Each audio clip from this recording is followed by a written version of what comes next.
नमस्कार, मैं हूं प्रदीप विश्वकर्मा और आप देख रहे हैं आज का मुद्दा। आज के मुद्दे में हम बात करेंगे गरीबों को राहत की।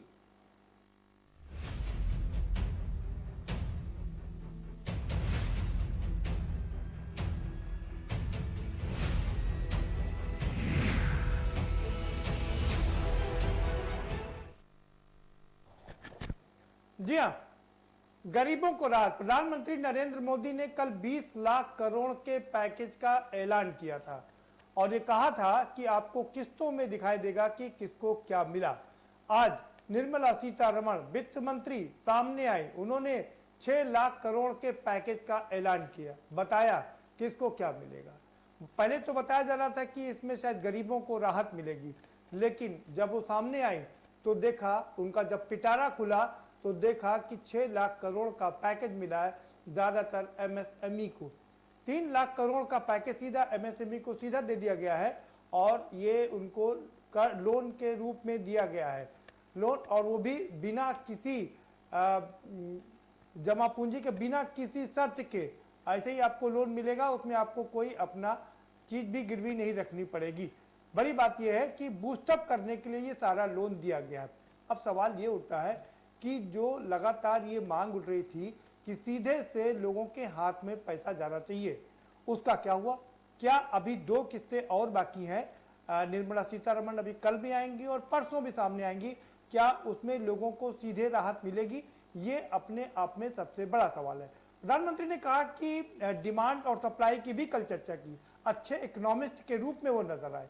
उन्होंने कहा कि डिमांड बढ़ानी है और सप्लाई की चेन को भी बरकरार रखना है। अब सवाल ये उठता है कि जिनकी नौकरी चली गई, जो उद्योग धंधे बंद हैं, उनको शुरू कर दिया जाए। अगर इस पैकेज की हम बात करें तो इससे डिमांड तो सप्लाई तो बढ़ जाएगी, लेकिन डिमांड कहाँ से बढ़ेगी? क्योंकि लोगों के पास खरीदने का पैसा नहीं है, लोगों की परचेसिंग पावर खत्म हो रही है और लोगों की नौकरी जा रही है। 38% बेरोजगारी हो गई है देश में। तो ऐसे में क्या ये जो पैसा इन्फ्यूज किया जा रहा है एमएसएमई को बढ़ाने के लिए और उनको सुरक्षित करने के लिए, उससे क्या सप्लाई बढ़ पाएगी? क्यों सप्लाई तो बढ़ जाएगी, डिमांड क्या बढ़ पाएगी? ये अपने आप में सबसे बड़ा सवाल है। और जो लोग इस समय खाने के लिए तरस रहे हैं, जो मजदूर हैं, प्रवासी मजदूर हैं, जिनको तुरंत राहत की जरूरत है, उनके लिए क्या ये बूस्टअप का काम करेगा?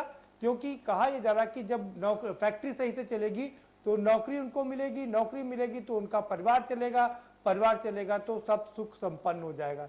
लेकिन सवाल ये उठता कि ये होगा कब? हम इसी सब बातों पर चर्चा करेंगे।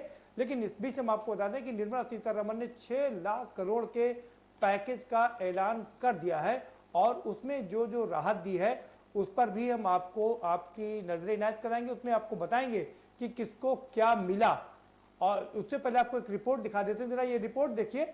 उसके बाद हमारे साथ खास मेहमानों का पैनल जुड़ा हुआ है। हम उन एक्सपर्ट की राय जानेंगे और उनसे चर्चा भी करेंगे और समझेंगे कि कितना अच्छा है ये पैकेज, ये राहत पैकेज है या लोन पैकेज है। इस पर भी जरूर चर्चा करेंगे, लेकिन उससे पहले ये एक पैकेज।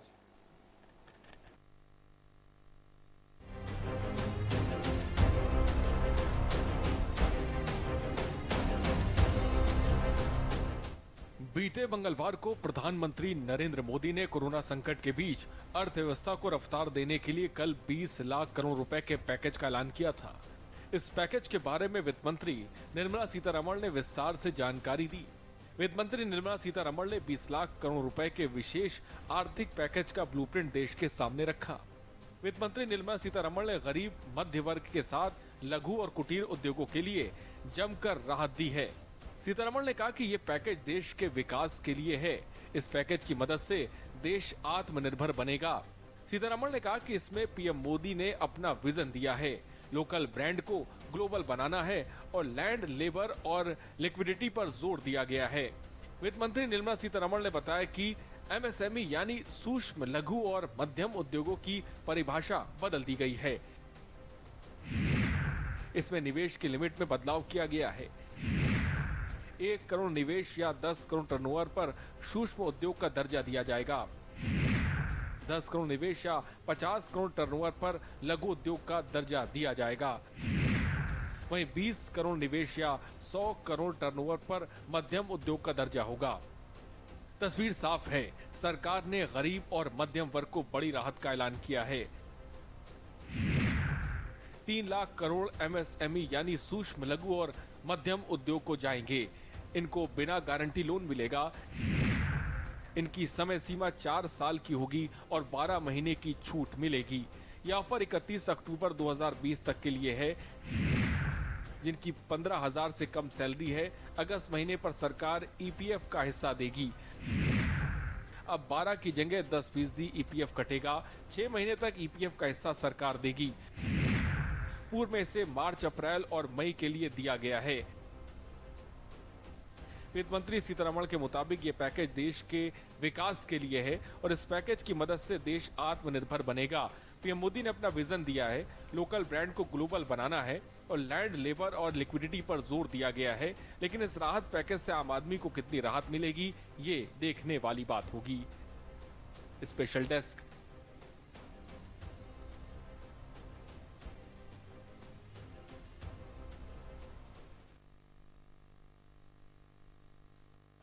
राहत पैकेज की घोषणा हो गई है। कितनी राहत देगा ये राहत पैकेज, इसी पर चर्चा करेंगे। खास मेहमानों का पैनल है हमारे साथ में, हम उनसे आपका परिचय करा देते हैं। रामनिवास यादव जी हैं, भारतीय जनता पार्टी के नेता हैं, स्वागत है आपका।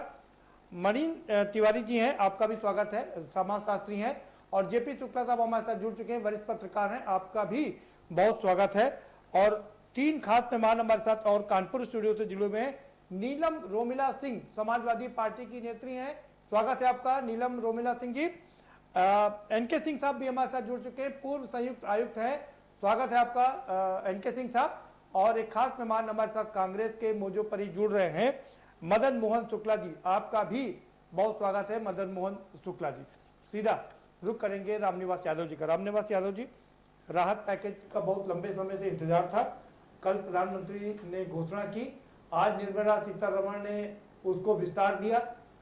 क्या कहेंगे आप, कितनी राहत मिली है देश को? ये नहीं प्रदीप जी, निश्चित रूप से पूरे देश में कोरोना महामारी फैली हुई है और जो पूरी दुनिया में उसका असर है, और जिससे हमारे भारत में, हमारे देश में प्रधानमंत्री जी के नेतृत्व में कंट्रोलिंग है। जिस तरह पूरी दुनिया ने प्रधानमंत्री जी कार्यों को सराहा है, उसको देखते हुए जिस तरह से देश में कोरोना की वजह, बेरोजगारी, लॉकडाउन की वजह जो फैली हुई थी, उसको दूर करने के लिए दुनिया का सबसे बड़ा पैकेज, मतलब भारतवर्ष का आजादी के बाद इतना बड़ा पैकेज लोगों को कल्पना नहीं थी। और ये ऐसा पैकेज जिसमें देश के हर व्यक्ति तक कुछ ना कुछ राहत पहुंचेगी। इसलिए ये पैकेज सर्वांगीण रूप से पूरे देश को विकास की ओर ले जाने वाला है। इसलिए ये पैकेज निश्चित रूप से सराहनीय है और प्रधानमंत्री जी के नेतृत्व में देश हमारा आत्मनिर्भर और विश्व गुरु जरूर बनेगा। जी चलिए, देश हमारा विश्व गुरु बनेगा। मदन मोहन शुक्ला जी का रुख करते हैं। मदन मोहन शुक्ला जी, रामनिवास यादव जी कह रहे हैं देश विश्व गुरु बनेगा, विश्व का सबसे बड़ा पैकेज है ये। जी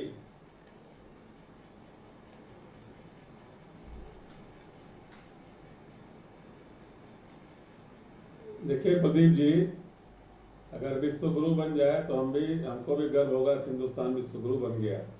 लेकिन एक तो यादव जी की नहीं मालूम है कि विश्व का सबसे बड़ा पैकेज नहीं है।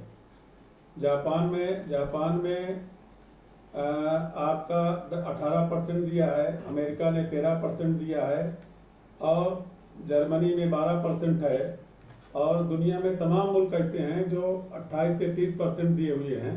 तो पहली बात तो ये दुनिया का सबसे बड़ा पैकेज नहीं है, नंबर 1 बात। दूसरी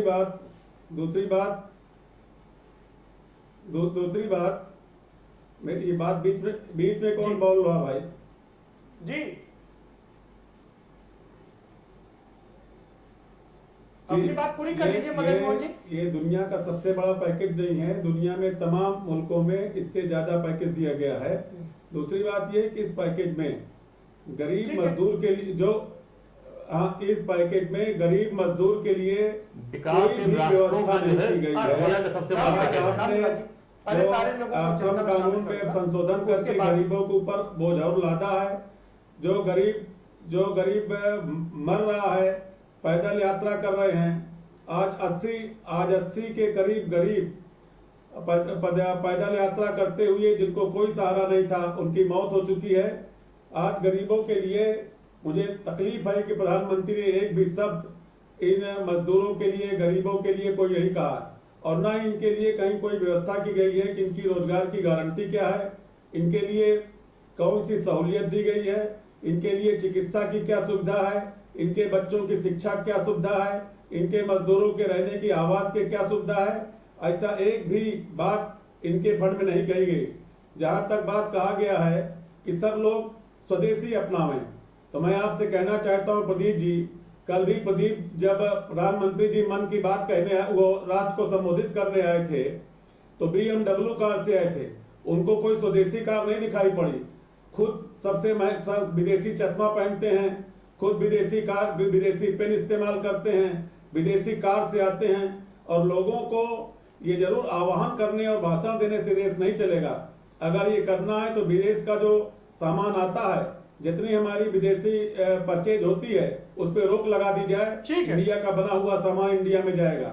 आज आप केवल बातें ठीक जो है, कर ठीक रहे है। हैं, आज जो आपने पैकेज की घोषणा की है, मैं समझता हूं ये गरीबों के साथ जी। धोखा है, मजदूरों के साथ धोखा है, और केवल पूंजीपतियों को गरीबों साथ के साथ देने के धोखा लिए है। काम ठीक है। किया गया है।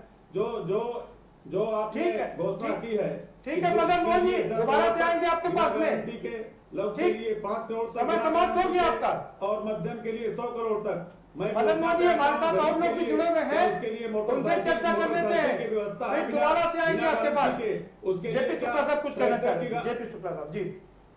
दीप जी, कल मोदी जी ने जो ऐलान किया है, जी हालांकि उनका जो आने का आशय था कि लॉकडाउन ठीक है, खोल कर ठीक का है। क्या कार्यक्रम, ठीक है। लेकिन उससे पहले वो एक आर्थिक पैकेज के जो संकेत कल दे गए और डिटेल आज निर्मला जी ने बताया, तो कल मोदी जी की बातों से ये तो कहीं से लगा ही नहीं कि देश की जनता को वो क्या आर्थिक पैकेज में उनके विकास के लिए दे रहे हैं, क्योंकि जो कल वो बातें किए हैं वो अपेक्षा के बिल्कुल विपरीत रहा।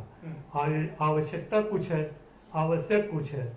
आवश्यकता जो है वो एकदम अनंत है, और आवश्यक वो नेसेसरी होता है। आवश्यक ये था इस समय कि जो प्रवासी मजदूरों का पलायन हो रहा है गुजरात से, महाराष्ट्र से, विभिन्न प्रांतों से, वो अपने अपने प्रदेश में जा रहे हैं, उसको रोकने पे उनकी क्या योजना है इस पे पहले बताना चाहिए था। अभी पैकेज के आधार पर अगर फैक्ट्रियां महाराष्ट्र, गुजरात में जो मोस्ट प्रोबेबली दिल्ली, पंजाब में हैं, अगर वहां फैक्ट्रियां खुल भी गई तो इस आर्थिक पैकेज से उन फैक्ट्रियों को क्या लाभ मिलेगा? जब वो फैक्ट्रियां चल ही नहीं पाएंगी, उनके कारीगर नहीं होंगे, उसमें जो टेक्नोलॉजी के जानकार होंगे वो नहीं होंगे, या जो कारीगर जिस भी विधा का जानकार होगा वो नहीं होगा, तो उसका क्या औचित्य होगा? और कल मोदी जी एक उदाहरण दिया, आपने सुना होगा कि कच्छ के भूकंप से उन्होंने सीखा, खड़े हो गए।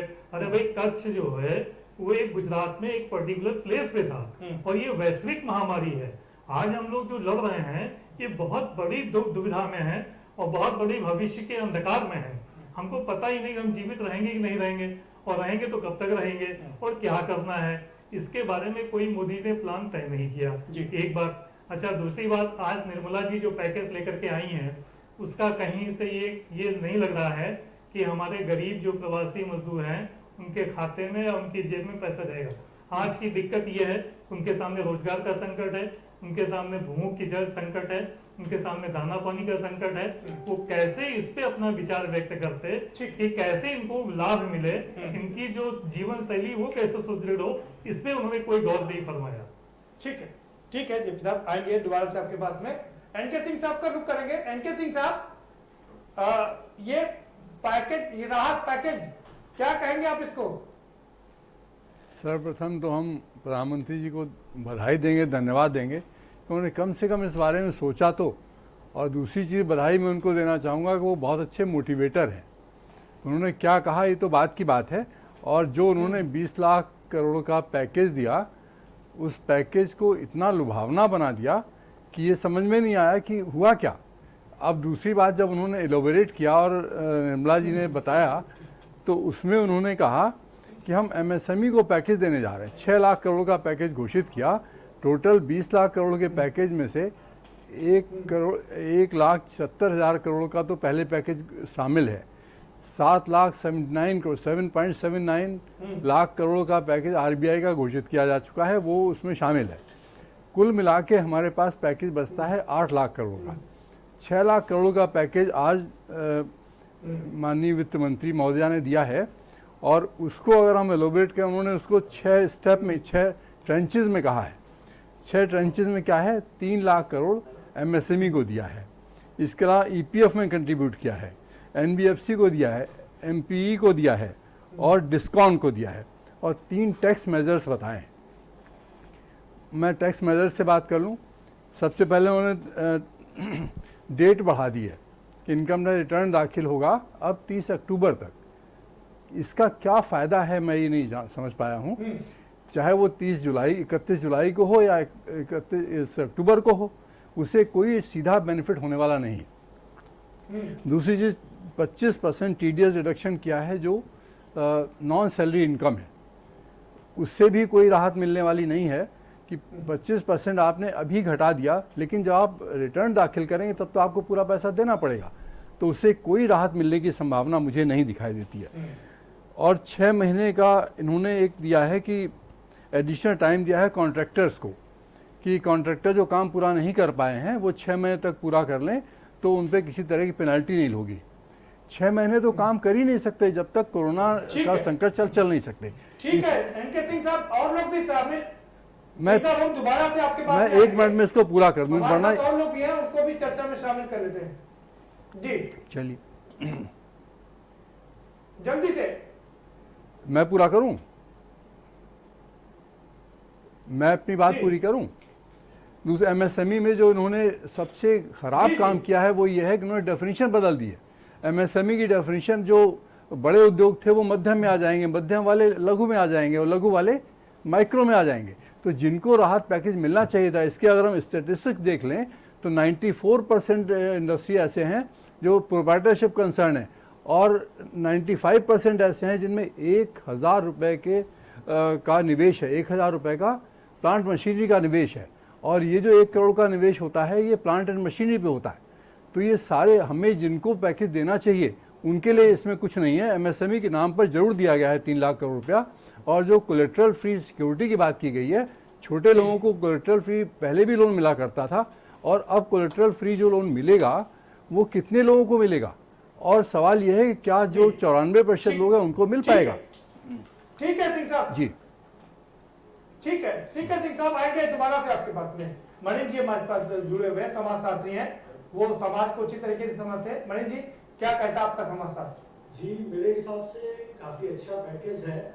और जब हम अर्थनीति की बात करते हैं तो अर्थनीति के कुछ मनोवैज्ञानिक सिद्धांत भी होते हैं। जी मनोवैज्ञानिक सिद्धांतों में जैसा इनके सिंह साहब ने कहा कि मोदी जी अच्छे मोटिवेटर, वास्तव में अर्थव्यवस्था को हमें निराशा में जाने से नहीं, मोटिवेटर भी है, ओरेटर भी है, बहुत शानदार ओरेटर है। पूरा खेल इसमें निराशा में जाने से अर्थव्यवस्था को बचाना है। हाँ।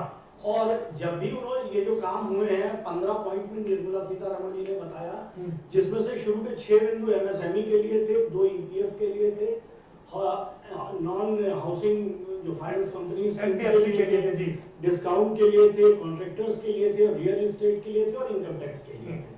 अगर उन सब काम में आगे चर्चा ना करें, केवल उन बातों पे उठाएं, जैसे एनके सिंह साहब ने कहा कि इन्होंने डेफिनेशन बदल दी, तो डेफिनेशन बदलने से किसी सेक्टर को नुकसान नहीं हुआ। जो हमारे यहाँ मध्यम था, अगर वो सूक्ष्म में आ गया तो उसको सुविधाएं ज्यादा मिलेंगी। क्योंकि अपनी स्पीच में निर्मला सीतारमण जी ने कहा था कि उद्योग ये ना समझें कि अगर हमारी अगर टर्नओवर की या निवेश की सीमा बढ़ जाएगी तो हम सूक्ष्म से मध्यम में चले जाएंगे या लघु से मध्यम में चले जाएंगे। तो ये उनके साथ ये दिक्कत ना हो, वो इस बात से निश्चिंत रहे कि उत्पादन अगर बढ़ता है तो उनकी परिस्थिति में कोई परिवर्तन नहीं होगा। ये उनके लिए एक अच्छा काम करेगा, वो अपने उत्पादन को बहुत ज्यादा बढ़ा पाएंगे।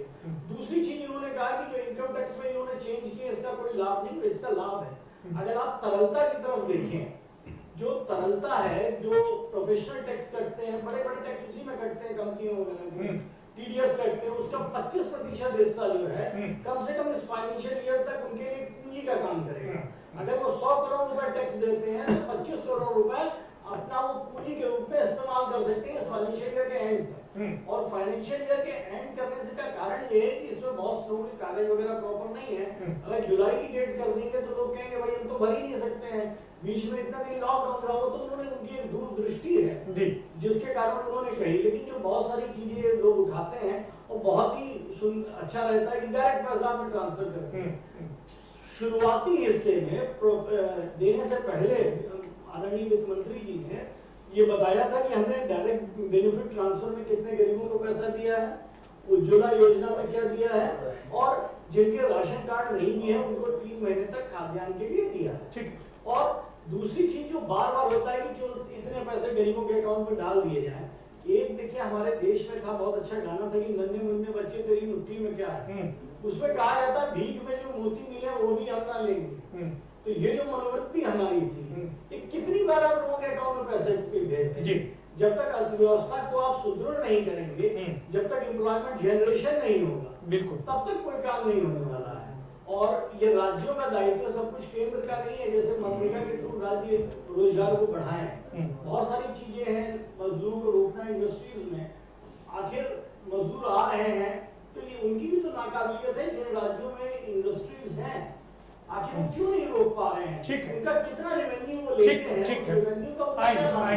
एनके सिंह साहब आपका जवाब देना चाहते हैं, एनके सिंह साहब के पास भी चलेंगे, लेकिन उससे पहले जरा कुछ सवाल है वो उठा लेते हैं। रामनिवास जी का रुख करते हैं। रामनिवास जी, प्रधानमंत्री जी ने कल वादा किया था कि डिमांड बढ़ाएंगे और सप्लाई भी बढ़ाएंगे, लेकिन आज जो पैकेज का ऐलान किया गया है, घोषणा की गई है, उसके हिसाब से तो इसमें सप्लाई तो बढ़ जाएगी, डिमांड कैसे बढ़ेगी? प्रदीप जी, अभी जो पूरा पैकेज है पूरा अभी घोषित नहीं हुआ है जी।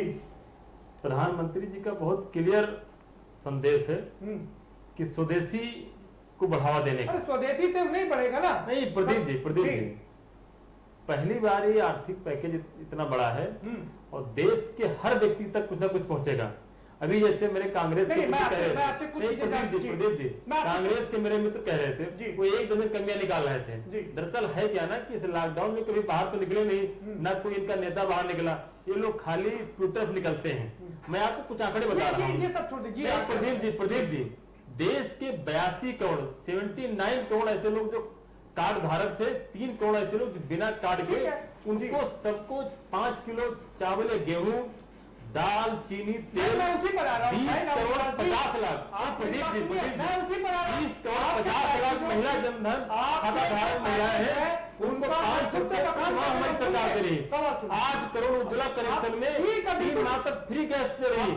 किसान सम्मान निधि में 6.5 करोड़ किसान है इस देश के, जिनको 6,000 रुपए इन्हीं 3 महीनों में दे रही है। ठीक है, बात और 1,000 प्रति परिवार को उनके खाते में ट्रांसफर किया गया। ऐसे 41 करोड़ लोग हैं इस देश में। हो गई बात। और मेरे कांग्रेस के मित्र कह रहे थे कि क्या किया इन्होंने। अब आप मुझे ये क्योंकि इन्हें किया तो इन्होंने, आज मोदी जी कुछ कर रहे हैं, देश कनेक्ट कर रहे हैं, इन्हें कुछ नहीं रहा। मुझे इस बात का जवाब दे दीजिए कि क्या ये जो 500 रुपए आप लोग जमा कर रहे हैं खाते में, जनधन खाते में सब दे रहे हैं, इससे क्या देश की सप्लाई बढ़ेगी? क्या परचेसिंग पावर बढ़ जाएगी? या खाद्यान्न 5-5 किलो जो दे रहे हैं उससे क्या लोगों के खर्चा करने की ताकत बढ़ेगी? नहीं, ये महामारी आई है जी, ये कोई सरकार के द्वारा बनाई महामारी नहीं, ये वैश्विक महामारी। इस महामारी से निपटने के लिए हम प्रारंभिक रूप से जिसको खाने का, रहने का एक व्यवस्था सरकार कर रही है। आपने देखा होगा अभी छोटे उद्योगों का आज हमारी सरकार ने अनाउंस किया आपकी हर क्षेत्र में हमारी सरकार जा रही है, बिल्कुल काम करेगी, कहीं कोई कमी नहीं रहेगी। बिल्कुल रामनिवास, ये एग्री कर रहे हैं। देश आने वाले 5 सालों में दुनिया का सबसे बड़ा औद्योगिक राष्ट्र बनेगा। सबसे बड़ा नहीं, आप सुन लीजिए, वो उन्होंने बता दिया आपको, अमेरिका दुनिया का इतना बड़ा अपॉर्चुनिटी इस देश में बनेगी। मोदी जी विश्व गुरु बना के छोड़ेंगे इस देश को। उसके बाद ये भी समझ लीजिए, प्रधानमंत्री जी ने ये भी कर दिया कि जो अब तक 7-8 लाख करोड़ दिए जा चुके हैं उसको इसी में जोड़ दिया। वो अभी एनके सिंह साहब आपको पूरा गणित बता रहे थे। एनके सिंह जी को पूरी जानकारी नहीं है। 1,70,000 करोड़ का बजट था, ये सारे अभी एनके सिंह जी कह रहे थे ना, कहीं कुछ दिख नहीं रहा। मैं आपसे पूछना चाहता हूँ, 41 करोड़ लोगों के खाते में पैसे गया, अगर एनके सिंह जी को वो भी नहीं दिख रहा है, कांग्रेस के हमारे मित्र को वो भी नहीं दिख रहा है, 82 करोड़ लोगों को खाने की व्यवस्था की गई है, किया है, मैं मना कब फिर भी वो नहीं दिख रहा, तो दुनिया जब किसी को देख दिख रही नहीं रहा ठीक है है। तो दिखाने गारंटी हमारी सरकार ने, हमारी सरकार देश के 135 करोड़ लोगों के साथ ठीक है, है। उनकी सुविधाओं के साथ ठीक है, है। उस महामारी में उनके साथ है। बिल्कुल ठीक बात है। एनके सिंह साहब, वो रामनिवास जी कह रहे हैं कि आपको शायद कैलकुलेशन समझ में नहीं आई है, जरा समझा दीजिए। देखिए, पहले तो मैं रामनिवास जी से ये अनुरोध करूंगा कि वो पार्टी से ऊपर उठकर देश के लिए सोचें।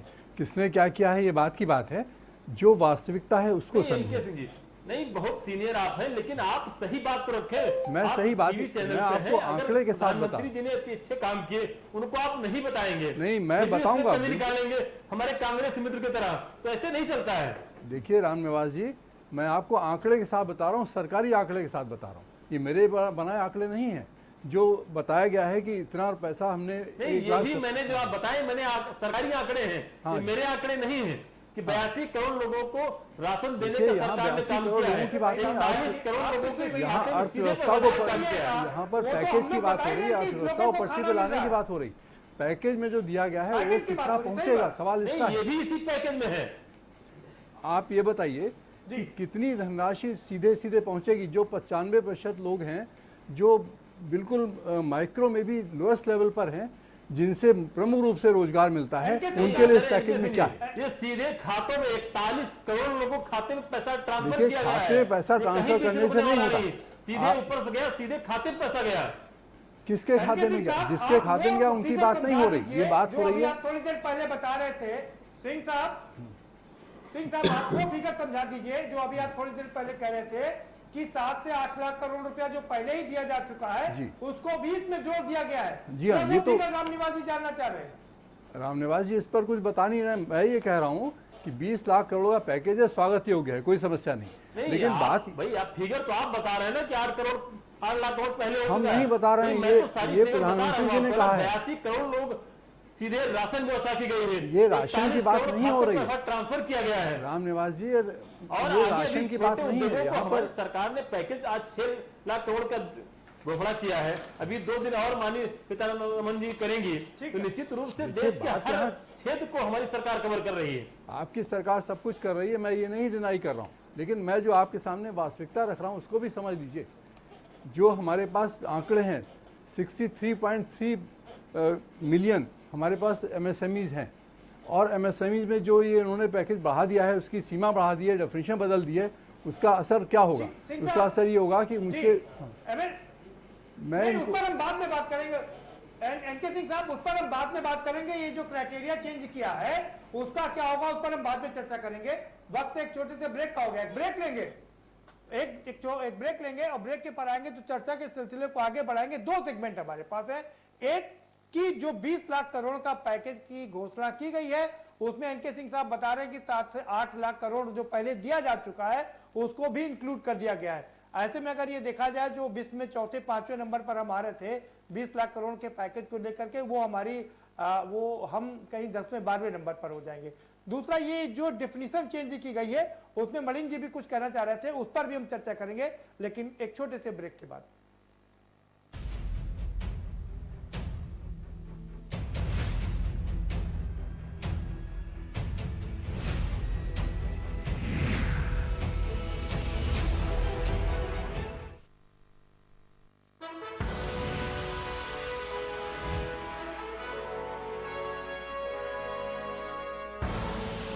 आप देख रहे हैं के न्यूज, खबरों का सारथी।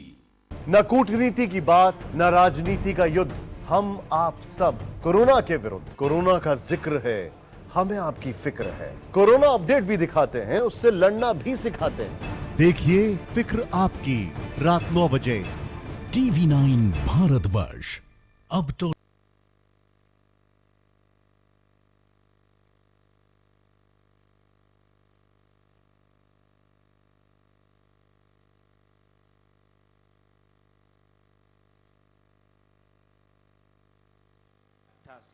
महात्मा विचार कर रहे थे, बड़े चिंतित हैं।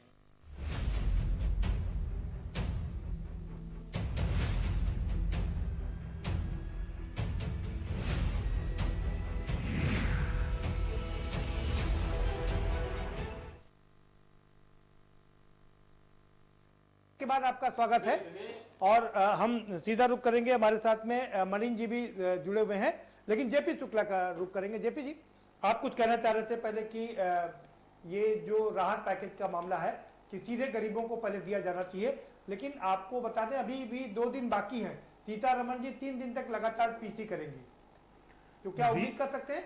प्रदीप जी, पहले मैं मोदी जी की बात आपको याद दिलाना चाहूंगा, जो कल उन्होंने कहा था कि लोकल प्रोडक्ट पे आप लोग फोकस करिए। प्राइम मिनिस्टर ये बताएं कि वाराणसी उनका संसदीय क्षेत्र है, वहां पे साड़ी का उद्योग, हम लोकल पर बात करें, हम पहले जरा उस पर बात कर रहे हैं, इसी से जुड़ी हुई कड़ी है, उस पर हम बात ही कर लेते हैं, क्योंकि विपक्ष भी ये कह रहा है कि गरीबों के हाथ में कुछ नहीं गया। जो मजदूर हैं, जिसकी कल मोदी जी ने बात की थी, रेहड़ी वाले, ठेले वाले, रिक्शा वाले, प्रवासी मजदूर, अप्रवासी मजदूर, तमाम 80 करोड़ लोग, उनके हाथ में कुछ नहीं गया। चलिए मैं आपकी बात को प्राथमिकता से लाता हूं, हालांकि वो उसी से जुड़ी हुई कड़ी थी, क्योंकि फिरोजाबाद वगैरह तमाम उद्योग अभी भी लोकल नहीं हो पाए, चूड़ियों के, पीतल के और ये सब।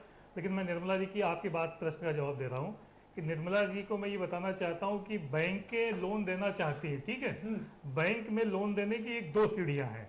एक तो ये सीढ़ी है कि वो उनके यहाँ लोन लेने जाते हैं कुछ लोग, उनको लोन मिलता नहीं है। दूसरी सीढ़ी ये है कि जो लोन नहीं लेना चाहते हैं, वो उनके घर पे जा करके देना चाहते हैं। और जो ये लोन देंगे, जो भी ये कर्ज देंगे, जो ये सहायता देंगे, क्या ये उम्मीद करते हैं कि उनको वापस दे पाएंगे?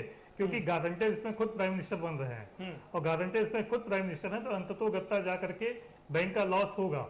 और जो आम गरीब आदमी का प्रश्न पूछ रहे हैं, आम गरीब अभी जा करके वहां पे फैक्ट्री डालने नहीं जा रहा है, क्यों जा करके बैंक में वो प्रोजेक्ट सबमिट करेगा, प्रोजेक्ट सबमिट करके वो पैसा लेगा बैंक से, फिर एक फैक्ट्री डालेगा, उसके हाथ में इसका जो भी इन्होंने दिया है ये कोई लाभ मिलने वाला नहीं है। आप ये निश्चित तौर पर जान लीजिए। लेकिन देश को बचाना है ना, देश को बचाना है। डिस्कॉम को 90,000 करोड़ दिया, बिजली कंपनियां बढ़ रही हैं, बता रहा हूँ देश को। आपको, आप उत्तर प्रदेश में रहते हैं, बहुत सी पूर्ववर्ती सरकारों ने भी यहाँ पे लैंड दिया है बिजली की कंपनी लगाने के लिए, फिर इंडस्ट्री लगाने के लिए। आज तक आप बताइए नोएडा में या पूर्वांचल में कहीं कोई फैक्ट्री लगी और जाकर के महाराष्ट्र की गवर्नमेंट से लोन ले लेते हैं कि ये बड़ी बड़ी कंपनियां बड़ी बड़ी जमीनें ले लेती हैं, और दादरी में भी अंबानी बंधुओं ने जमीन लेकर के खूब मौज किया है, इसमें कोई शक नहीं है। लेकिन सवाल ये उठता है कि डिस्कॉम जो कंपनियां इस समय खत्म हो रही है, क्योंकि बिजली की मांग है नहीं। भाई साहब, बिजली की मांग नहीं है, लेकिन मांग जो है ना उसको भी ये पूरी नहीं कर पा रहे हैं। आप लखनऊ में बैठ करके कितने घंटे कटौती झेल रहे, परसों के अखबारों में छपा कि 8 घंटे तक गोमती नगर में लाइट नहीं आई। दूसरा चीज और आप बता दें, हर उद्योग इस समय यानी कि साइकिल में हवा भी भरी जाती है, बिजली से भरी जाती है। और बिजली का उत्पादन अभी श्रीकांत शर्मा जी से, ऊर्जा मंत्री से बात करिए तो कहते हैं मैं 24 आवर आपको बिजली उपलब्ध करा रहा हूँ। और वहीं मैं गांव में जाकर के बात करता हूँ, अभी आंधी पानी आई थी, एक ओलावृष्टि हुई थी, 3-3, 4-4 दिन गांव में 24 घंटे की बात नहीं कर रहे भाई, गांव में 18 घंटे की बात कर रहे हैं। इनके पास यही संसाधन नहीं कि इमीडिएट उसको करेक्ट कर सकें और करेक्ट करके वहां पे फिर बिजली सप्लाई कर सके। 4-4 दिन बिजली नहीं आती है। आप बता दें, कई पेशेंट है वहाँ पे ट्रीटमेंट नहीं करा पाते हैं, जो डिस्ट्रिक्ट में हॉस्पिटल है वो बंद हो जाते हैं। बिजली भी आज के जीवन में ऐसे जरूरत है जैसे ऑक्सीजन। बिल्कुल, आपसे और डिस्कस कर लेता हूँ। ये जो एमएसएमई को बूस्टअप दिया गया है, जब ये खड़ी हो जाएंगी, रोजगार लोगों को मिल जाएंगे, तो फिर फ्लो बढ़ जाएगा ना पैसे का। प्रदीप भाई साहब, ये बताइए, आपकी जो किसान की इसमें परिभाषा दी गई है, तो अभी इनसे खुद पूछा जाए कि सरकार किसान को कैसे परिभाषित कर रही है। आप देख लीजिए, यहीं लखनऊ में आपके उत्तर प्रदेश में 403 विधायक हैं, जिसमें से 70% एमएलए अपना व्यवसाय कृषि लिखते हैं। तो क्या उन कृषि वाले किसानों को देंगे, या फिर वो गरीब कृषि के जिसके पास 2 बीघा है, 1 बीघा है, 4 बीघा, लोग यहाँ से पलायन क्यों करते हैं? क्योंकि उनके पास खेती ही नहीं है, तभी जाकर के दूसरे प्रदेशों में जॉब करते हैं। और एक ये बहुत गलत वर्ड यूज हो रहा है कि प्रवासी मजदूर हैं, जैसे कि योगी जी कहते हैं प्रवासी मजदूरों को रोजगार देंगे। अरे साहब, आपके यहाँ का वो नागरिक है, प्रवासी उत्तर प्रदेश में नहीं है, प्रवासी महाराष्ट्र का हो सकता है, गुजरात को हो सकता है, अब उत्तर प्रदेश में आ गया है, उसको आप कहते हैं प्रवासी को बेरोजगार, उसको हम रोजगार देंगे। अरे वो बेरोजगार है, उसको आप रोजगार उपलब्ध कराइए ताकि दोबारा पलायन न करे। ठीक है मणि जी, करो मणि जी, आपने एक बात बहुत ही शानदार कही और गाना सुनाया, मुझे वो गाना नहीं याद आ रहा है कि भीख में मोती मिले तो वो भी ना लेंगे, शायद यही कहा। जी एमएसएमई को 3 लाख करोड़ रुपया दिया गया है, और बिना किसी मतलब कि बिना किसी जांच परख के लोन दे दिया जाएगा, यही है ना? गलत नहीं जांच कह रहा परख मैं। की बात नहीं है, जांच परख तो होगी, लेकिन काउंटर गारंटी उसकी किसी सरकार बिना देगी। किसी गारंटी जी, के लोन दे दिया जाएगा, जी। मतलब उसकी कोई गारंटी नहीं रहेगी। जी। सवाल एक ये है, 10.25 लाख करोड़ रुपया एमएसएमई में फंसा हुआ है एनपीए होने के लिए। जी तो अब ये जो एनपीए के नाम पर लूट होती है, जी वो क्या भीख नहीं है? वो भीख से बढ़ के वो तो लूट है, डकैती है। जी। तो अगर हम भीख दे दें तो दिक्कत क्या है? देखिए, आपका जो कहना है कि भीख दे दें तो दिक्कत क्या है जी, लेकिन बहुत सारे, हर इंडस्ट्री को तो आप गलत नहीं कह सकते। हम बिल्कुल हम इतने दिनों से हम चल रहा सर है। सारी इंडस्ट्री को गड़बड़ नहीं कर रहे हैं, इसमें- हम उन लोगों को कटघरे में खड़ा कर रहे हैं इसमें जो ये पैसा लेकर के भागते हैं, एनपीए कराते हैं, अपने आप को विलफुल डिफॉल्टर देखिए, कहलाते हैं। मैं उनकी बात कर रहा हूँ। बिल्कुल, देखिए वो तो एक अलग मुद्दा हो जाएगा। और इसमें एक चीज और भी कही गई है कि इसमें जी। उन लोगों का जिनका एनपीए उनके लिए एक अलग से, जो मतलब उसके लिए कहा गया, जो उन्होंने दूसरे नंबर पे बात की, उनको भी फंड मिलेगा। उनके लिए 2000 करोड़ की बात हुई, जो कि उनको उन्होंने कहा कि जो कि दबाव में चल रहे हैं एमएसएमई और जो कि एनपीए की तरफ जा रहे हैं, जिससे वो अपनी परफॉर्मेंस बेटर करके, वो एनपीए भी एक टेक्निकल टर्म हो जाती है कभी कभी कि कुछ हिस्सा वो ना चुका पाए, तो उनको एनपीए में डाल दिया। नहीं, बात आपसे और बहुत देखिए, सारे आशा के अच्छे लोग बिना- हैं बिना जो कर्ज आशा देना चाहते हैं, वापस करना चाहते हैं, और वो दबाव में इसमें कोई शक नहीं। लेकिन आप इस बात से इनकार नहीं करेंगे कि तमाम ऐसे धन्ना सेठ हैं जो सिर्फ कर्ज लेकर के खरबपति बनते हैं और उसके बाद अपने आप को डिफॉल्टर कह देते हैं। वो अनिल अंबानी आज डिफॉल्टर है, अनिल अंबानी बिल्कुल आज बैंकक्रप्ट है। देखिए, अब अगर पुरानी भाषा में कहें तो वही बहुत बड़ा व्यापारी अच्छा बांटा जाता था, पूछते थे कितनी बार आपके यहाँ टाट पलटी गई जी, और कितनी बार आपने अपना दिवाला निकाल लिया। तो वो जो एक मेंटेलिटी बनी हुई है, उस नेक्सस को हमें तोड़ना। क्या इस पर कभी रोक लगेगी क्या? इस पर बिल्कुल लगेगी। आप जिस तरह अभी तक ये बातें लोगों के सामने नहीं आती थी, 9 उदारवाद के बाद से मीडिया को जो पावर आई तो लोग ये बातें पूछने लगे। ऐसा नहीं है कि ये अभी बिल्कुल डिफॉल्टर हैं, जब से हम आजाद हुए तब से बिल्कुल डिफॉल्टर्स थे। बिल्कुल, वो हमारे ये बात बिल्कुल बड़े नहीं आदमी थे। मैं किसी को नहीं कर रहा, आप ये लोगों ने बिल्कुल इसको डिफॉल्टर expose स्वतंत्रता किया। के बाद ही शुरू हो गए थे। आपने इन लोगों को एक्सपोज किया है, जनता के सामने आने लगे हैं। अब थोड़ा बैंकें भी घबराने लगी हैं, राजनीतिक दबाव में कम आती है कि हम फंसेंगे। तो ये जो जनचेतना एक कायदे से माना यह जाता है कि हम जिस समाज में रह रहे हैं, इसमें जो सिविल सोसाइटी है उसका बड़ा दायित्व। ठीक है, हम आएंगे आपके पास। मदन मोहन जी क्या रुख करते हैं? मदन मोहन जी, आपके राहुल गांधी और प्रियंका गांधी से लेकर के सोनिया गांधी कह रही है लगातार कि लोगों को सीधे पैसा देना चाहिए। अब सवाल ये उठता है कि कब तक ये जो फ्री वाला माहौल है ना, ये कब तक चलेगा? ये कोई परमानेंट सोल्यूशन तो है नहीं।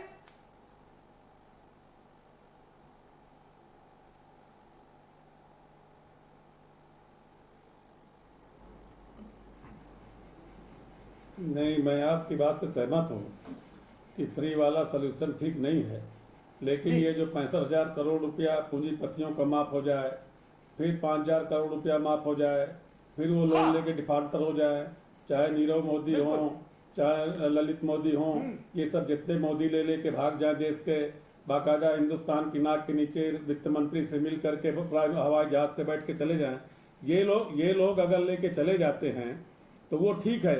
अगर गरीब का 50,000 40,000, आप बताइए 500 रुपया में कौन सा परिवार का पेट पल जाएगा महीने भर का? 500 परिवार रुपया, 500 रुपया महीने, 500 रुपया उनके खाते में महीने में डाला जा रहा है। इससे किस परिवार का भरण पोषण हो जाएगा? आज मैं जो आपसे निवेदन कर रहा हूँ, उन्होंने 20 लाख करोड़ रुपए का, नहीं 20 लाख करोड़, देखिए हाँ 20 लाख करोड़, 20 लाख अभी जो मैं हमारे भाजपा के मित्र अपनी बहुत भाजपा के मित्र बहुत पीठ थपथपा रहे थे। हर प्रदेश में, हर जिला कांग्रेस कमेटियों में बाकायदा भोजन के पैकेट जा रहे हैं, लंच पैकेट जा रहा है, खाद्यान्न जा रहा है। हर जिला अमेठी में वहां पर स्मृति ईरानी है, वहां पर उनका नहीं गया, सामान राहुल गांधी के जा चुका है। आज ये जो बड़ी बातें करते हैं जिसकी सामाजिक संस्थाएं हैं पार्टियों के अलावा, वो सब लोग लगी हुई हैं। वरना ये हालत जो है आज देखिए, आज जो लुभावनी बातें, आपसे एक सवाल जानना चाह रहा हूं। प्रधानमंत्री, मैं इस पे आना चाहता हूँ। प्रधानमंत्री ने 20 लाख करोड़ की पैकेज की घोषणा की, 8 लाख करोड़ रुपया पहले रिजर्व बैंक से ले चुके हैं लिक्विडिटी के रूप में, 1,70,000 करोड़ रुपया मनरेगा वगैरह के नाम पे ले चुके हैं। जी बताएं सवाल बताएं। आप मेरा सवाल ये है कि हमने जो आपसे कहा कि कब तक हम इस तरह आपका से सवाल फ्री में क्या है देते बताएं, रहेंगे, इसका जवाब मैं दूं। उसका कोई लाभ, उसका कोई भला होने वाला नहीं है। मैं सवाल पूछ रहा हूं, सवाल ये है, इससे पहले भी बुंदेलखंड को 76,000 करोड़ का पैकेज दिया गया था, किसानों का कर्ज माफ किया गया था, वही किसान आज फिर से कर्ज में डूब गए हैं। तो ये कोई सोल्यूशन तो नहीं हुआ ना। जी जी जी अरे भाई, जितना हिंदुस्तान पर उनकी संख्या कितनी थी किसानों जिनका कर्ज माफ किया गया, और जो 4 लोग लेके पैसा हिंदुस्तान के लेके उनके बराबर चले गए अपनी पूंजीपतियों को, उससे ज्यादा लेके चले गए। मेरा कहने का मतलब है, किसान अगर करता है, किसान का गेहूं आज के अगर 20 साल पहले 5 रुपए किलो बिकता था, तो आज 15 रुपए के 3 गुना हुआ है। बाकी हर चीज की कीमत आज हो गई 20 गुना 40 गुना ज्यादा। सब्जी कीमत जहां पहले आज के 20 साल पहले उससे ज्यादा हो गई है। आज हर चीज किसान का आप देख रहे हो कि मारे फिर रहा, हर जगह वो सरकारी केंद्र में नहीं ले पा रहा क्योंकि पैसा उसको नहीं मिलता खाते में, उसको जरूरत है तो प्राइवेट को बेचता सस्ते मूल्य पे। आज किसान की समस्या को गंभीरता से चिंतन करने की जरूरत है। किसान का सामान कैसे वहीं पर उद्योग लगाकर कैसे उसको खपाया जाए, इसको जरूरत है। इसके लिए सरकार को आगे आना पड़ेगा, कॉर्पोरेट की संस्थाएं बनानी पड़ेगी। आज इनके फंड में न कहीं पे बुनकरों के लिए कोई विशेष व्यवस्था की गई है, न कानूनी उद्योग के लिए कोई व्यवस्था की गई है, न साड़ी उद्योग के लिए जो बनास नौता कोई व्यवस्था है, न पीतल। अपने पैरों पर खड़ा करने के लिए आज आप कहते तो हैं स्वदेशी की बात केवल करते हैं, लेकिन खुद चलते हैं BMW पे प्रधानमंत्री जब ये राष्ट्र को संबोधित करने के लिए आते हैं। और एक दिन हिंदुस्तान की बनी कार में आ जाते, कम से कम खुद लगाए होंगे, विदेश का पेन लगाते हैं, विदेश का चश्मा लगाते हैं। उस पर कोई आपत्ति नहीं है, विदेश का लगाइए। लेकिन आज अगर आपको विदेशी स्वदेशी का इस्तेमाल करना है, तो विदेश से आने वाली चीज अगर सस्ती होगी, स्वदेश की बनी चीज महंगी होगी, तो गरीब आदमी उसको लेगा, क्योंकि इसकी परचेजिंग पावर नहीं है। आपको अपना यहाँ पर उद्योग बढ़ाने के लिए आपको उसको सहूलियत देनी पड़ेगी, मजदूर को सहूलियत देनी पड़ेगी, छोटे उद्योग को सहूलियत देनी पड़ेगी। ठीक है मदन मोहन जी, आपका जवाब लेते हैं, बड़े उद्योगों को आपके सवाल का जवाब लेते हैं। रामनिवास जी, कल प्रधानमंत्री जी ने कहा कि लोकल से वोकल होना चाहिए और वोकल से ब्रांडिंग की ओर हमको जाना चाहिए, अपनी ब्रांडिंग करना चाहिए। लेकिन सवाल यह कि ब्रांडिंग के लिए सभी को एक साथ होना पड़ेगा ना। लोकल की ब्रांडिंग तो सभी को करना पड़ेगा, नेताओं को सबसे पहले करना पड़ेगा, क्योंकि वो आदर्श होते हैं। नहीं, प्रदीप जी निश्चित रूप से कांग्रेस के हमारे मित्र हैं, बहुत मतलब सीनियर हैं, क्योंकि आप लोगों को तो पुराना एक्सपीरियंस है खाने और खिलाने का। मोदी जी ने ट्रेंड बदला है। कांग्रेस के सरकार में समस्या पालते थे लोग, और मोदी जी अपनी पीढ़ी में समस्या खत्म करते हैं। आपने देखा लगातार समस्याएं सब खत्म हो रही देश की, जो समस्याएं कांग्रेस ने पाल रखी थी, वो लगभग सारी समस्याओं का समाधान हो रहा है। आज कांग्रेस के हमारे मित्र क्यों परेशान है? इनकी भी कई प्रदेशों में सरकारें हैं, किसी भी एक प्रदेश में इनकी सरकार ने 7,500 रुपए किसी को दिया हो तो हमको बताएं। हमारी सरकार ने 82 करोड़ लोगों को राशन दिया, 41 करोड़ लोगों के खाते में पैसा ट्रांसफर किया, ये प्रमाण है। कांग्रेस के हमारे मित्र कह रहे हैं कि कई जगह हमारे कार्यकर्ता काम कर रहे हैं, हमें तो नहीं दिख रहा। मैं जब भी कभी हम लोग देखते हैं इनके नेता ट्विटर पर दिखते हैं, मोदी जी, योगी जी, कांग्रेस, बीजेपी के सारे नेता, आपने कहा कि सब लोग देख रहे हैं। करोड़ रुपया मिल रहा, 6,000 रुपया मिल रहा था, 2-2 करके 3 बार में, साल में वो आपने एक मुश्त दे दिया। जेपी साहब क्या ये बात सच है? नहीं, मेरी जानकारी 2,000 रुपए 3 महीने में। हाँ, देखिए प्रदीप जी, तो साल भर में देना है ना, आपने कहा 3 महीने में, साल भर का 3 महीने में 2 किस्तें दे चुकी है सरकार हमारी। एक किस्त बाकी भी अगले महीने दे देगी। मैं आपको बताना चाहूंगा कि उत्तर प्रदेश के जो कृषि मंत्री हैं आदरणीय शाही जी, एक बार मैंने उनसे पूछा था कि भाई साहब क्या आपके पास ऐसी कोई सूची है कि किन किन किसानों के खाते में पैसे चले गए हैं? तो बोले हाँ हम ठीक है, हम दे देंगे। हमने कुछ जिलों के नाम बता दीजिए, तो उन्होंने कहा कि अभी हमारे पास डेटा नहीं है। मैंने कहा मैं आपको बताता हूँ कि ये फला जिले के किसान यहाँ पे अभी तक, आपको मार्च की बात मैं आपको बता रहा हूँ, फाइनेंस बजट सब शुरू होने से पहले मैंने कहा इस डिस्ट्रिक्ट में किसानों को पैसा नहीं मिला है। तो बोले मैं दिखवा लेता हूँ, फिर उसको मैं देखता हूँ।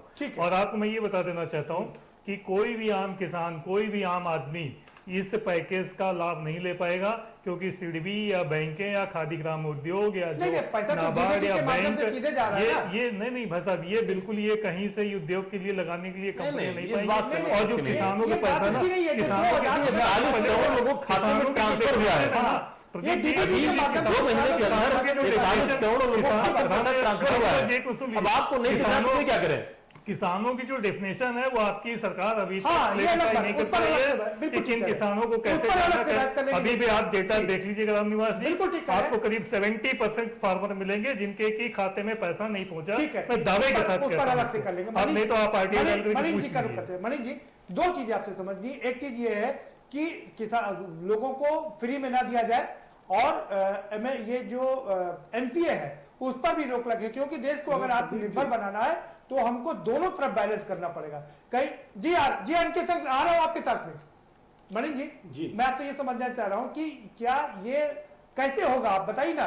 क्योंकि एक तरफ जब उद्योगपति पैसा लेकर के चले जाते हैं तो गरीब को लगता है कि उनका हक मारा जा रहा है, उनको नहीं मिल रहा है। जी, मेरा ये मानना है कि जो पहला प्रश्न आपने किया जी, इसको मैं थोड़ा सा अच्छे से बता सकता हूँ, और बाकी जो दूसरा वाला प्रश्न उसका एनके सिंह साहब बहुत अच्छा जवाब दे सकते हैं। अगर हम स्थानीय स्तर पर जो मनरेगा को लेकर बहुत सारी लोकल लेवल पे जरूरतें हैं गांव की, गांव में इन्वायरमेंट को लेकर, स्वच्छता को लेकर जो भी मजदूर आ रहे हैं, अगर मनरेगा के तहत बजट बढ़ा के उनसे हम काम ले लें तो स्थानीय स्तर पर हम रोजगार उनको दे सकते हैं, त्वरित सहायता दे सकते हैं। देखिए हमारे लखनऊ में जो इमामबाड़ा, वो तो किया ना, 100 की जगह 200 दिन करने की बात की है। और जो नए लोग आ रहे हैं इनको, क्योंकि लखनऊ में भी जो इमामबाड़ा बना वो ऐसी दैवी आपदा में बना था, कहा जाता था जिसको ना दे मौला उसको दे आसुदौला। बिल्कुल। तो दिन में यहाँ पर इसी चक्कर में बड़ी बड़ी इमारतें बन गई, वो भी उसी फेमिनाइन में बनाया गया था जब वो एक। हाँ, तो इस तरह से गाँव में कुछ पुनर्निर्माण के काम हो सकते हैं जो यहाँ से लोग बचे। जहाँ तक हम लोग किसान की परिभाषा की बात कर रहे हैं, एक्चुअली ये समाजशास्त्री प्रश्न है फार्मर का और पीजेंट का।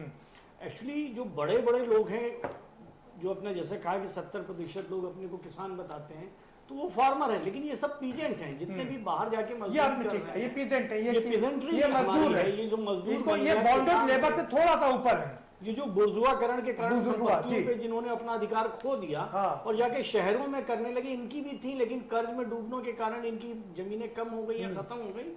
और ये किसान के मजदूर बनने की कथा है, जो प्रदेश में जाके मजदूर बन गया था और अब फिर से गांव में आया। मैं जो आपसे सवाल पूछ रहा था वो ये कि एक तरफ किसानों को लगता है कि एनपीए के नाम पर यहाँ पर लाखों करोड़ों की लूट चल रही है, तो हमको फ्री में क्यों ना मिले। जब हमारी बारी आती तो लोग कहते हैं कि खैरात नहीं मिलना चाहिए। देखिए, एनपीए खत्म करने के लिए हमें अपनी नीतियां बड़ी स्पष्ट रखनी जी, और राजनीतिक दबावों से वित्तीय संस्थानों को मुक्त करना होगा। ठीक है, क्योंकि होता क्या है कि निचले लेवल पर तो बैंकिंग कंपनी के लोग बड़ा काम करते हैं, लेकिन ये बड़े लोन तो बड़ी बड़ी शाखाओं में बड़े बड़े, तो मैं वही समझ रहा हूं, अगर किसानों को भी पैसा मिल जाए तो दिक्कत क्या है।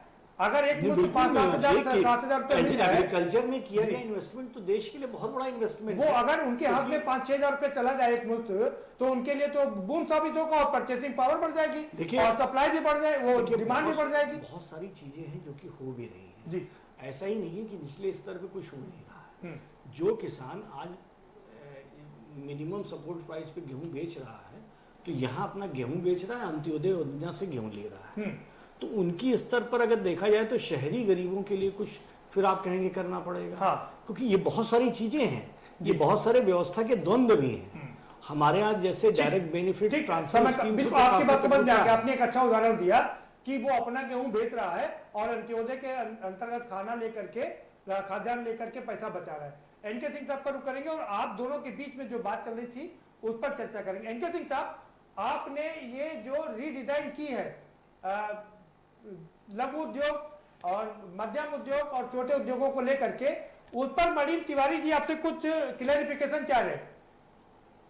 बताएं क्या क्लैरिफिकेशन चाहिए, बताइए। देखिए, मैं अपनी तरफ से बता देता हूं। आप कुछ कह रहे हैं। मेरा ये कहना था, आप कह रहे थे कि जो जी बताइए आप मरीन साहब कुछ कह रहे हैं, कुछ आप पूछना चाह रहे हैं। मेरा ये कहना था कि एनपीए रोकने के ऊपर बहुत अच्छा आप दे सकते हैं सजेशन। जी देखिए, एनपीए आपने कुछ मनीष जी सवाल पूछा था ना कि जो रीडिजाइन की गई है। अच्छा, एमएसएमई के लिए मैंने कहा था कि जो उन्होंने वित्त मंत्री जी ने अपने उसमें कहा कि ये इन्होंने जो रिस्ट्रक्चरिंग की है लिमिट्स की, वो इसलिए की है कि कोई सेक्टर अगर सूक्ष्म से ऊपर बढ़ जाए तो उसके ऊपर ऐसा ना हो कि एंटी मोटिवेशन हो जाए, और इसलिए ये किया गया है, इस लिमिट को बढ़ाया गया है कि लोग उत्पादन बढ़ने पे ये ना सोचें कि हमें उस श्रेणी से हटा दिया जाएगा। और उससे वो लोग उत्साहित होंगे, और ये मंशा उन्होंने इस रीस्ट्रक्चरिंग की बताई है। तो इसलिए ऐसा नहीं लगता कि इससे कोई नुकसान होगा। देखिए, उनकी मंशा तो अपनी जगह ठीक है, उनकी मंशा बहुत अच्छी है, लेकिन वास्तविकता ये है कि जो बड़े उद्योगपति हैं वो जब मध्यम में आ जाएंगे तो मध्यम की सारी सुविधाएं प्राप्त करेंगे, और जो 3 लाख करोड़ का जो पैकेज है वो उनमें ही समाहित हो जाएगा। जो टारगेट ग्रुप है वहाँ तक नहीं पहुँचेगा। ये मैं वास्तविकता आपको बता रहा हूँ, जो प्रैक्टिकल होता है। दूसरी चीज़, जहाँ तक एनपीए का सवाल है, एनपीए रोकने का सबसे अच्छा तरीका ये है कि हम उनको हैंड होल्डिंग सपोर्ट, जिस समय एनपीए होना प्रारंभ होते हैं, उनमें सिकनेस की कुछ प्रॉब्लम सिम्टम्स दिखने लगते हैं, उस समय से हमें शुरू करना चाहिए। तीसरी बात, जो धनराशि डायरेक्ट देने की बात है, डायरेक्ट धनराशि देनी ही पड़ेगी, क्योंकि हम डेवलपिंग इकोनॉमी है, और डेवलपिंग स्टेज में हमें हर हालत में एनपीए को भी एक्सेप्ट करना पड़ेगा। क्योंकि जो भी हमारे नए उद्योगपति, नए उद्यमी बनते हैं, उनको देखिए, मेरा अनुभव है कि 2 पीढ़ी से पहले कोई उद्यम सक्सेसफुल नहीं होता है, तो उसके लिए हमें एनपीए को भी स्वीकार करना पड़ेगा। मैं एक चीज आपसे समझना चाहूंगा, एनके सिंह साहब, आप जब ये कह रहे हैं कि हम डेवलपिंग कंट्री हैं और हमको हेल्पिंग हैंड देना ही पड़ेगा, बढ़ाना ही पड़ेगा, चाहे एनपीए कितना भी हो जाए, नहीं, तो क्यों ना गरीबों को भी पैसा मिल जाए? मिलना चाहिए। देखिए, हमारे 3 तरह के कैटेगरी हैं, जो बिल्कुल ऐसे हैं जिनको हमें बेसिक नीड्स नहीं मिलती। बेसिक नीड के लिए हमें सपोर्ट करना पड़ेगा, जैसे मनरेगा है, इस तरह की योजनाएं हमें लागू करनी पड़ेगी। लोकल के लिए हमें आईपीआर जैसी व्यवस्था बनानी पड़ेगी। जब तक आईपीआर नहीं होगा, हमारे जरूरत इंडिकेशन नहीं होंगे, तब तक नहीं डेवलप करेंगे मनरेगा में, जब वो अपने घर पहुंच जाएंगे। अभी तो जो मजदूर, जो अप्रवासी मजदूर सैकड़ों किलोमीटर पैदल चल रहे हैं और सड़कें जाम हो रही, उनका क्या होगा? यही चीज मैं शुरू से कह रहा हूँ। पैकेज में जो पैकेज स्वागत योग्य है, लेकिन वर्तमान में हमें जो आवश्यकता है वो ये है कि हमें जो मजदूर हैं, जो बाहर से लौट कर आए हैं, या जिनकी नौकरी चली गई है, जो ऐसे कामगार हैं जो स्वतः रोजगार करते हैं, इसमें से जो एमएसएमई में, माइक्रो सेक्टर में 94% ऐसे लोग हैं जो स्वरोजगार करते हैं। उन लोगों के लिए इस पैकेज में ऐसी कोई व्यवस्था नहीं नजर आती जो हर रूप पर उनको कुछ मिल जाए। पैकेज बहुत अच्छा है, पैकेज में समस्या नहीं। समस्या ये है कि हमें उसको इम्प्लीमेंट करने के लिए जो करना चाहिए। उदाहरण के तौर पर ईपीएफ की बात की है, आत्मनिर्भर बनाता है देश को। आत्मनिर्भर बनाने के लिए बहुत 200 करोड़ तक के प्रोजेक्ट को अब इंटरनलाइज नहीं किया जाएगा, अंतरराष्ट्रीय वो नहीं किया जाएगा। ठीक कर आएंगे आपके पास में सिंह साहब। रामनिवास जी का रुक करेंगे। रामनिवास जी, अभी फिलहाल जो समस्या ये है, समस्या सबके सामने ये है कि मजदूरों के पास में पैसा नहीं है, पैसा उनको चाहिए। आप देश पर को आत्मनिर्भर बनाने की बात करें, बिल्कुल अच्छी बात है, लेकिन देश आत्मनिर्भर तब बनेगा ना जब इन मजदूरों का पेट भरेगा। नहीं, आपकी बात बिल्कुल सच है, और निश्चित रूप से हमारे प्रधानमंत्री जी ने कल अपने संबोधन में भी कहा जी, गरीब मजदूरों का नाम लिया, रेहड़ी वालों का नाम लिया। तो अगर उनका नाम लिया तो निश्चित रूप से उनके लिए भी उनके पास प्लान है। हाँ। क्योंकि अब तक जो भी माननीय प्रधानमंत्री जी ने काम किया है, प्लान वेज काम किया है जी, कि बिना प्लान के न किसी का नाम लेते हैं न कोई काम करते हैं। बिल्कुल ठीक। तो उनका प्लान है, और सब लोग विश्वास करें, भरोसा रखें। देश के कोई भी नागरिक, चाहे जिस समाज का हो, 135 करोड़ हमेशा प्रधानमंत्री जी नाम लेते हैं कि 135 करोड़ देश की जनता, सबके लिए कुछ ना कुछ इस पैकेज में है, और सबका इसमें भला होगा तो देश हमारा आगे बढ़ेगा। क्योंकि प्रधानमंत्री जी का विजन बिल्कुल क्लियर है जी। हमारे कांग्रेस के मित्र कुछ बोल रहे थे जी, तो दरअसल है क्या ना कि आपको बहुत लंबा एक्सपीरियंस है कि समस्याएं पालने का, खाने और खिलाने का, लेकिन सरकार प्रधानमंत्री जी के पीरियड में ये सब नहीं होगा। एनपीए अभी जैसे 2-3 बड़े उद्योगपति नाम ले रहे थे, समय कम बचा ये हमारी सरकार ने लोन दिया गया, आपकी सरकार ने लोन दिया, हमारी सरकार ने सख्ती करके उनसे वापसी कर रही है। ठीक है मदन मोहन जी, आपसे आखिरी सवाल है, अभी 2 दिन बाकी हैं, आप कह रहे हैं किसान, पी चिदम्बरम साहब कह रहे हैं किसानों के हाथ खाली हैं। अरे अभी भाई पूरा पैकेज बटा नहीं, अभी 2 दिन तो बाकी है, थोड़ा इंतजार कर लीजिए।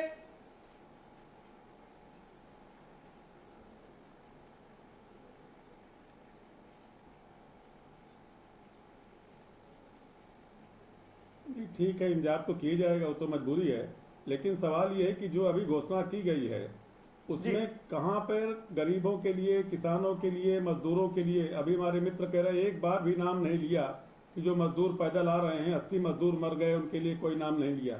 आज जो मजदूरों के लिए, गरीबों के लिए घोषणा भी होती है उनके मरने के बाद, तो वहां पर जो फैक्ट्री में मरता है गैस त्रासदी में उसको 1 करोड़ रुपया, ट्रेन से कट के मरता है उसको 5 लाख रुपया, पैदल से मरता है तो उसको 50,000 रुपया। ये कम से कम मरने वाले गरीब है उनके लिए तो भेदभाव न करो, इससे सरकार का कोई कम नहीं पड़ जाएगा। आज जो नहीं उसमें एक दिक्कत ये भी है ना बिल्कुल मदन मोदी, समय समाप्त हो गया, लेकिन चलते चलते आपको बता दें हमारे देश के लोग बड़े अजीब तरह के हैं। भाषण देते हैं, अगर मरने पर पैसा देना शुरू कर दिया जाए ना तो लोग जान देना भी शुरू कर देंगे। ये भी बड़ी विडंबना है। बहुत शुक्रिया